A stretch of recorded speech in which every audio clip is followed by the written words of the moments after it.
All right, let's bring in Andy McCarthy, former assistant U.S. attorney and Fox News contributor, and Carrie Urban, Fox News legal editor. Carrie, let's start there with the Hunter Biden saga as it continues here. We forget, with all the political upheaval and the change of nominees, there is still a lot going on that front.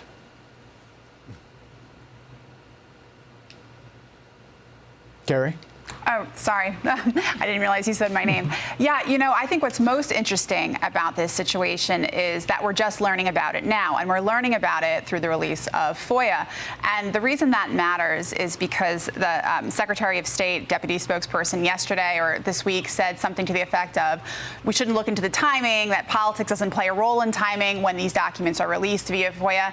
And I just have to tell you, based on my experience within the Department of Justice, that's just not the case. It's supposed to be the case, but it's not the case. And I watched many times the FOIA people at the Department of Justice hold on to stuff when they were trying to protect someone, and also when they didn't want to protect someone, they could turn around things in 24 hours. And I also had a role as the Director of Public Affairs in signing off on certain FOIA document dumps, and so I know what the process is like in terms of both saying, yes, it's in the public's interest to know this information, or this is going to unduly hurt somebody. And I would often fight to pause, depending on what was happening in the news. So for him to say that the timing is just coincidental, I just disagree on that. And Andy, what strikes me as being unusual about Hunter's request of the Obama-Biden administration is that he seemed to be asking for U.S. government help promoting a foreign company, Burisma, to another foreign government, to the Italians. It's not the kind of thing you see all the time going down in Washington. Well, no, you don't. You also don't see the vice president's son sitting on the board of a corrupt company where the chief executive of the company is under investigation by the European authorities, the Ukrainian authorities, et cetera.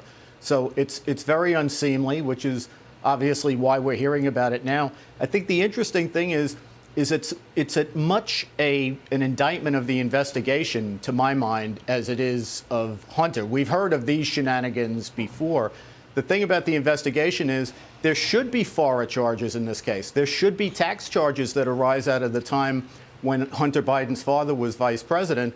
But of course there aren't, because David Weiss, the special counsel, sat on his hands and waited until 2023 to bring an indictment, by which time all of the stuff that happened when Joe Biden was vice president had been time barred by the statute of limitations.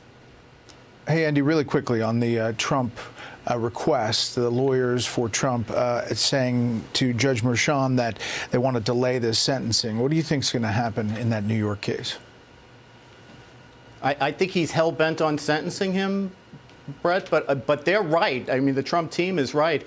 The Supreme Court's made clear if there's an open immunity issue, that needs to be litigated before anything else happens. And there's no good law enforcement reason why the sentencing has to take place prior to the election. We will see. Andy, Carrie, thanks. Jillian? Thanks to you both. Thank you. Hey, Sean Hannity here. Hey, click here to subscribe to Fox News YouTube page and catch our hottest interviews and most compelling analysis. You will not get it anywhere else.